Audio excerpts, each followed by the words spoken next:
Alors, shalom à tous.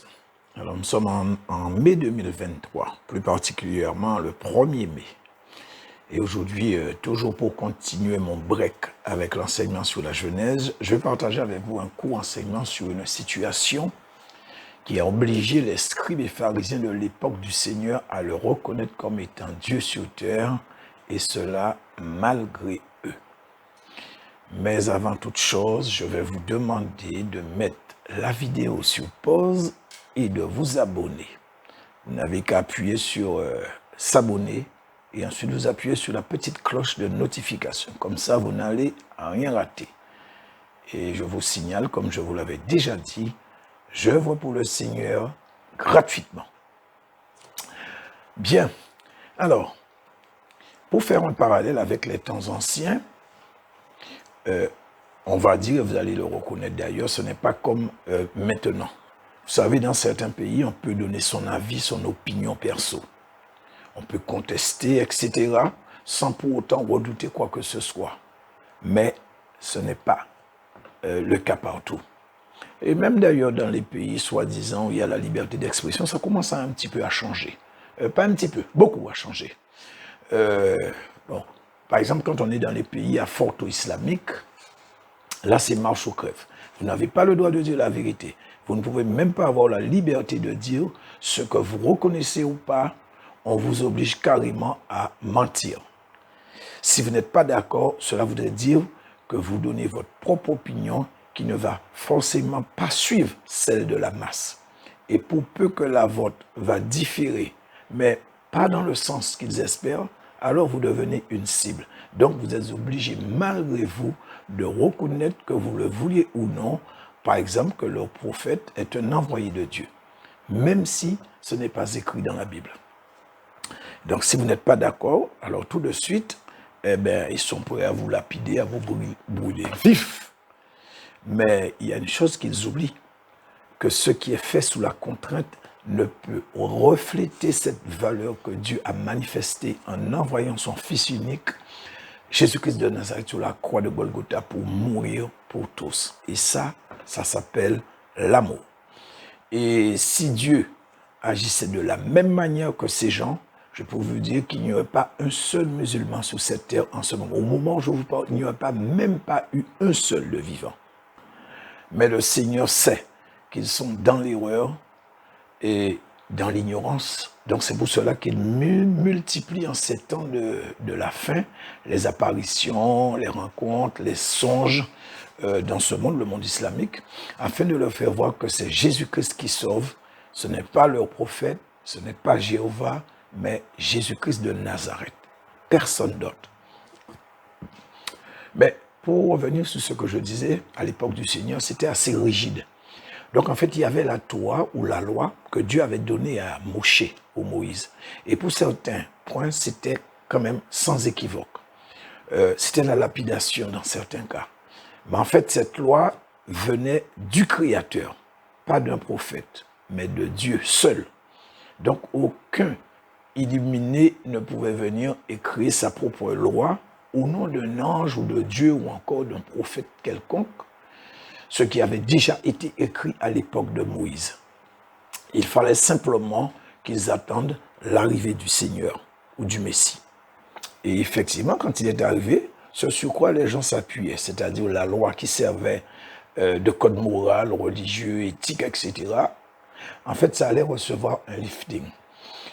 C'est un changement fondamental qui s'annonçait, radical, qui se profilait petit à petit.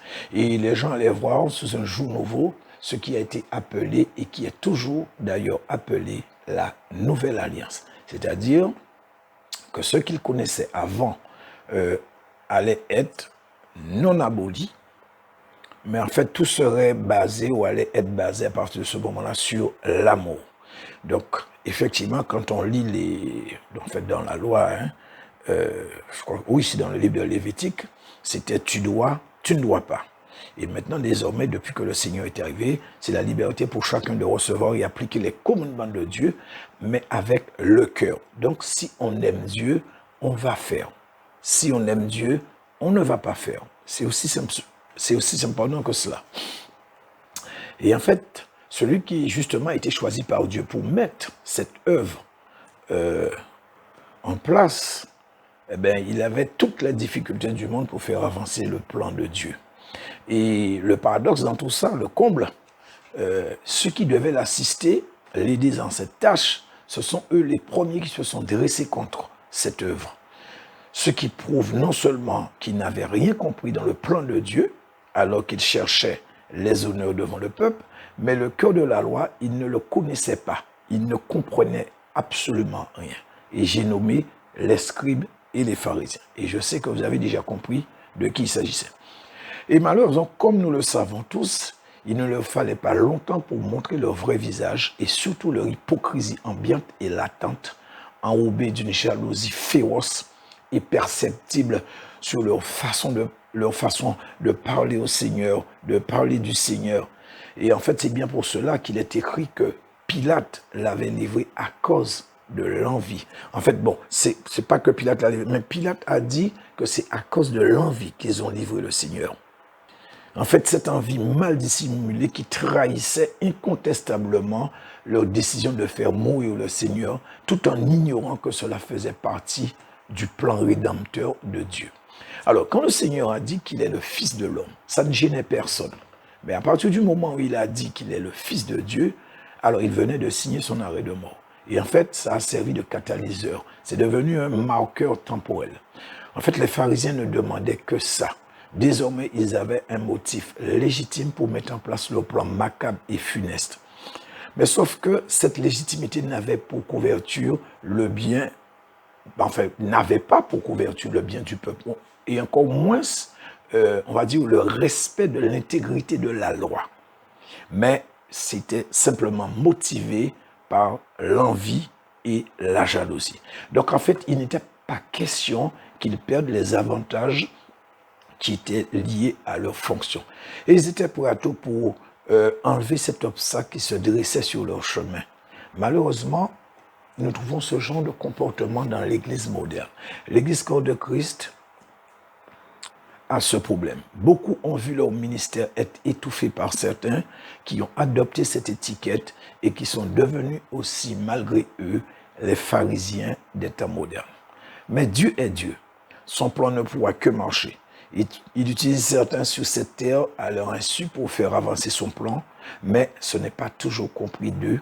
Et des fois, c'est tellement subtil quand le Seigneur met en place certaines stratégies que les hommes, finalement, ne voient que du feu. Mais vous savez, des fois, ils peuvent être conscients qu'eux-mêmes ont créé une situation qui va mettre en lumière leur ignorance dans les choses de Dieu, mais ils vont quand même rejeter tout en reconnaissant et même des fois proclamer la volonté de Dieu. Mais le mur de l'orgueil est parfois infranchissable. Et justement, il y a eu un cas à l'époque du Seigneur où les scribes ont été les candidats inconscients et involontaires pour proclamer Jésus Dieu. Et quand j'ai analysé la situation, je me suis rendu compte qu'ils s'étaient eux-mêmes mis devant une évidence qu'ils ne pouvaient plus nier. Autrement, cet épisode aurait été marqué par une tentative de lapidation. On va dire juste une de plus. Et en réalité, ce sont les scribes, plus particulièrement, qui ont sonné le glas ou qui ont été les pionniers de la reconnaissance de la divinité de Jésus-Christ. Mais comme vous l'avez sans doute compris, ça a été fait de manière inconsciente ou malgré eux. Et effectivement, nulle part dans la Bible, on nous dit de manière ouverte qu'effectivement les scribes et les pharisiens ont reconnu Jésus comme étant Dieu. Et pour cela, alors nous allons déjà commencer par chercher à comprendre qui étaient vraiment les scribes. Alors je vais vous lire ce que j'ai trouvé. Alors le mot scribe vient du grec grammateus. Donc ça s'écrit G-R-A-M-M-A-T-E-U-S. Donc ça se prononce selon le lexique grammateus. Donc grammateus. Et veut dire clerc, scribe, écrivain public, secrétaire, dont les officiers et l'influence différaient selon les lieux, homme instruit dans la loi mosaïque, dans les écritures sacrées, enseignant. Les scribes examinaient les plus difficiles des questions posées sur la loi mosaïque, des décisions variées en découlaient et pouvaient être opposées à la religion. Les avis se donnaient devant le Sanhédrin ou Sanhédrine, en présence des sacrificateurs et anciens du peuple. Tel était le rôle et le devoir des scribes dans l'ancien temps, c'est-à-dire à l'époque du Seigneur et avant.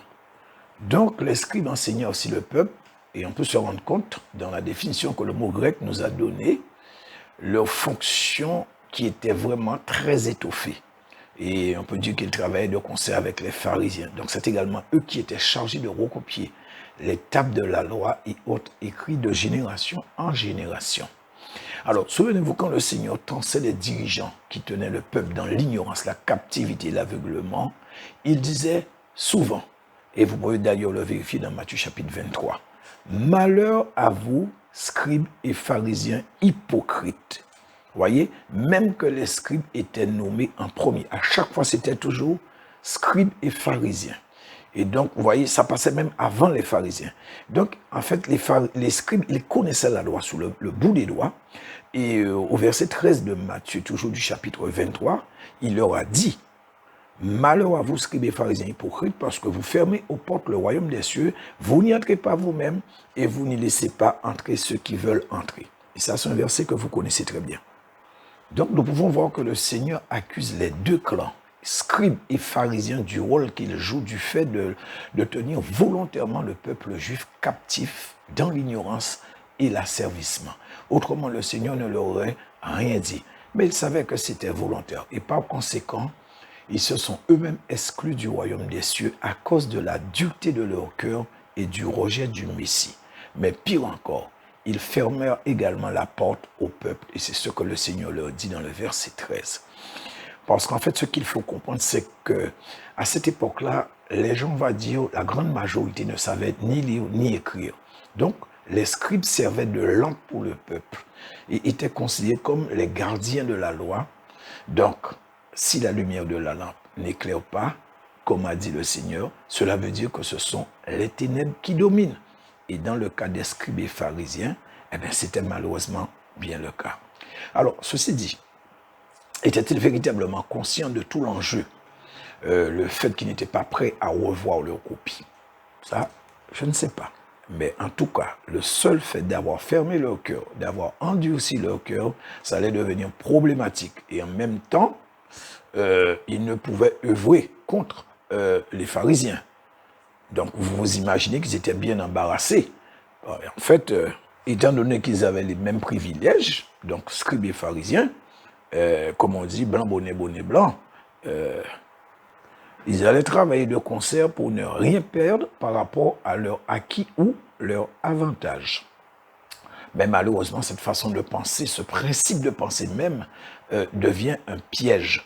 Parce qu'à ce moment-là, l'individu devient aveugle et il sera prêt à tout pour garder ses privilèges. C'est pour cela aussi, malheureusement, il y en a qui ne manquent pas de scrupules. Juste pour ne pas perdre 10 000 offrandes, eh ben, malheureusement, ils n'hésiteront pas à faire comme les pharisiens scribes de cette époque et maintenir les brebis du Seigneur captives dans un évangile à l'eau de rose, évangile de complaisance, avec des formules toutes faites, d'ailleurs, que j'ai eu l'occasion de vous citer, hein. Plus de condamnation pour ceux qui sont en Christ. Je sais que vous l'avez déjà entendu pas mal de fois. Moi, je l'ai déjà entendu pas mal de fois. Nous ne sommes pas destinés à la couleur de Dieu, Dieu regarde au cœur, etc., etc. Voilà, on tient le chrétien, les brebis du Seigneur captifs, enfin captifs, brebis du Seigneur captifs avec ce genre de formule. Mais en fait, dans tout ça, ce qui va faire la différence, ce n'est pas le fait de le dire, mais c'est ce qui va motiver ce type d'évangile. Alors, est-ce l'ignorance ou l'appât du gain? En tout cas, dans tout ça, que ce soit l'un ou l'autre, on ne peut que constater la perdition éternelle pour beaucoup de brebis. Et d'ailleurs, c'est ce que dit Osée. Je crois que c'est Osée chapitre 4 qui dit « Manque de connaissance, mon peuple périt ». Alors, je vais vous relater un fait qui n'est sans doute pas isolé dans la Bible, où des scribes se sont eux-mêmes emmêlés les pinceaux, ils se sont eux-mêmes piégés parce qu'ils ne pouvaient plus faire marche arrière. La boucle était bouclée. Ils ne pouvaient que constater leur embarras. Et en fait, cela nous est reporté dans le livre de Marc. Donc c'est Marc chapitre 2, versets 1 à 12. Donc c'est quelque chose que vous connaissez très bien. Et je vais lire pour vous. Dans le verset 1, il dit « Quelques jours après, Jésus revint à Capernaum. On a appris qu'il était à la maison. » Verset 2, il s'assemblait un si grand nombre de personnes que l'espace devant la porte ne pouvait plus les contenir. Il leur annonçait la parole. Verset 3. Des gens vinrent à lui amenant un paralytique porté par 4 hommes. Verset 4. Comme ils ne pouvaient l'aborder à cause de la foule, ils découvrirent le toit de la maison où il était et ils descendirent par cette ouverture le lit sur lequel le paralytique était couché. Verset 5. Jésus, voyant leur foi, dit au paralytique, « Mon enfant, tes péchés sont pardonnés. » Il y avait là quelques scribes qui étaient assis et qui se disaient au-dedans d'eux. Verset 7. Comment cet homme parle-t-il ainsi? Il blasphème. Qui peut pardonner les péchés si ce n'est Dieu? Verset 8. Jésus ayant aussitôt connu par son esprit ce qu'il pensait au-dedans d'eux, leur dit, pourquoi avez-vous de telles pensées dans vos cœurs? Verset 9. Lequel est le plus aisé de dire au paralytique, pardon, tes péchés sont pardonnés, ou de dire, lève-toi, prends ton lit et marche? Verset 10. Or, afin que vous sachiez que le Fils de l'homme a sur la terre le pouvoir de pardonner les péchés. Verset 11. Je te l'ordonne, dit-il au paralytique, lève-toi, prends ton lit et va dans ta maison. Verset 12. Et à l'instant, il se leva, prit son lit et sortit en présence de tout le monde, de sorte qu'ils étaient tous dans l'étonnement et glorifiaient Dieu en disant, nous n'avons jamais rien vu de pareil. Alors nous avons une situation que nous connaissons tous. Donc c'est un paralytique qui s'est fait sur un lit, amené pour que le Seigneur puisse effectivement le guérir. Et nous voyons que du verset 1 jusqu'au verset 4, donc il n'y a rien d'anormal, tout est normal. Mais à partir du verset 5, donc les choses ont commencé à se compliquer. Mais le Seigneur sait très bien ce qu'ils vont penser. Et voulant justement les embarrasser, il va dire au paralytique, tes péchés sont pardonnés. Mais les scribes étaient tellement religieux qu'ils n'ont même pas eu le temps d'analyser ce qu'a dit le Seigneur. En fait, ils auraient pu dire, mais Rabbi, comme il l'appelait souvent, que veut-il dire par là? Non, tout de suite, comme on dit de nos jours, ils ont démarré au quart de tour. Cet homme blasphème, c'est un blasphémateur. Donc en fait, le verdict était tombé à ce moment-là. Et là, nous voyons verset 8, on nous dit, ayant aussitôt connu par son esprit ce qu'il pensait au-dedans d'eux, il leur dit, donc le Seigneur leur dit, pourquoi avez-vous de telles pensées dans vos cœurs? Et en fait, il va les mettre devant un défi entre eux. Tes péchés sont pardonnés, et lève-toi et marche. Alors, étant donné qu'à aucun moment, Jésus n'avait dit au paralytique qu'il pardonnait ses péchés, il avait simplement dit, tes péchés sont pardonnés. Donc ça se pourrait que ce soit le Seigneur, enfin le Père, qui lui aurait parlé à ce moment précis. Et d'ailleurs, qu'est-ce qui empêchait? Les prophètes ne déclareraient-ils pas les oracles que Dieu leur donnait? Oui. Jean le Baptiste n'a-t-il pas dit, parce qu'il l'a reçu de Dieu, celui sur qui tu verras l'Esprit descendre et s'arrêter, c'est celui qui baptise du Saint-Esprit. C'est ce que Dieu lui a dit et il n'a fait que répéter. Mais le Seigneur n'a pas dit au paralytique, moi le Seigneur Jésus, je te pardonne tes péchés. Regardez bien ce qui est écrit. Le Seigneur a juste dit, tes péchés te sont pardonnés. Alors par qui? Mais ça a été déformé par les scribes et mal interprété. Alors je dis bien mal interprété, pas mal compris. Parce que jusqu'à ce jour, personne ne peut venir avec une certitude dire que quand le Seigneur a dit tes péchés sont pardonnés, ça venait de lui. Et même si ça venait de lui, ou c'est ce qu'il voulait dire, ce n'est pas là où est le problème. Les scribes sont en train, au-dedans d'eux, c'est-à-dire dans leur cœur, d'accuser le Seigneur, pensant que leur cœur est un coffre-fort hermétiquement fermé au Seigneur. Donc, ils sont embarrassés de voir qu'ils ne peuvent rien lui cacher. Et ça jouait déjà en faveur du Seigneur. Quelqu'un qui arrive à lire dans les pensées n'est pas n'importe qui. Mais qu'importe, l'accusation est tombée. Blasphémateur. Et juste pour ouvrir une parenthèse, je vous l'avais déjà dit dans un enseignement antérieur, malheureusement de nos jours, comme ces scribes, beaucoup continuent à penser de la même manière qu'ils peuvent cacher quelque chose à Dieu. Et même certains qui savent que c'est impossible, espèrent ne serait-ce qu'un instant fugace que certains de leurs pensées pourraient faire exception, c'est-à-dire être ignorés ou ne pas être connus par Dieu. Et je vous dis, grosse, très grosse, grossière même erreur. Et donc, pour revenir sur ce que je disais au verset 10, il va dire ouvertement aux scribes, parce que ce sont eux qui ont en premier pensé, enfin, le Seigneur a connu par rapport à son esprit ce qu'ils disaient dans leurs pensées. Donc en fait, effectivement, ils ont ouvert un boulevard pour le Seigneur, et à ce moment-là, il va leur rétorquer, mais à sa manière, pas à la façon dont les scribes s'attendaient. Eh bien, étant donné, c'est ce que vous êtes en train de penser, alors je confirme. Et le Seigneur va utiliser ce boulevard que les scribes ont inconsciemment ouvert devant lui, quand ils ont dit dans leur cœur une chose qui était capitale, on va dire. Seul Dieu peut pardonner les péchés. Autrement, si c'est à cause de ces péchés que cet homme est devenu paralytique, il ne pourra marcher que par celui seul qui est capable de pardonner les péchés d'un homme, soit Dieu lui-même. Et là, Jésus de leur dire, alors, étant donné que vous dites qu'il ne pourra marcher que si celui seul qui est capable de pardonner les péchés pardonne à cet homme, et assurément il pourra marcher, eh bien vous avez bien vu, justement, je suis Dieu. À ce moment-là, il regarde le paralytique et il lui dit, lève-toi, prends ton lit et va dans ta maison. Donc là, les scribes, j'essaie d'imaginer, ils sont là à attendre avec beaucoup d'incrédulité et d'indignation. Pour eux, ça ne pourra jamais marcher, car ils sont convaincus dans leur cœur que seul Dieu est capable de pardonner les péchés, et le Dieu qui est capable de pardonner les péchés, il est dans le ciel, pas sur la terre, il ne peut pas venir sur la terre. Donc, il n'y a que Dieu seul qui pourra faire marcher cet homme. Il n'y a que Dieu seul qui pourra faire retrouver ses mouvements à ce paralytique, qui pourra de nouveau utiliser tous ses membres et marcher comme tout le monde.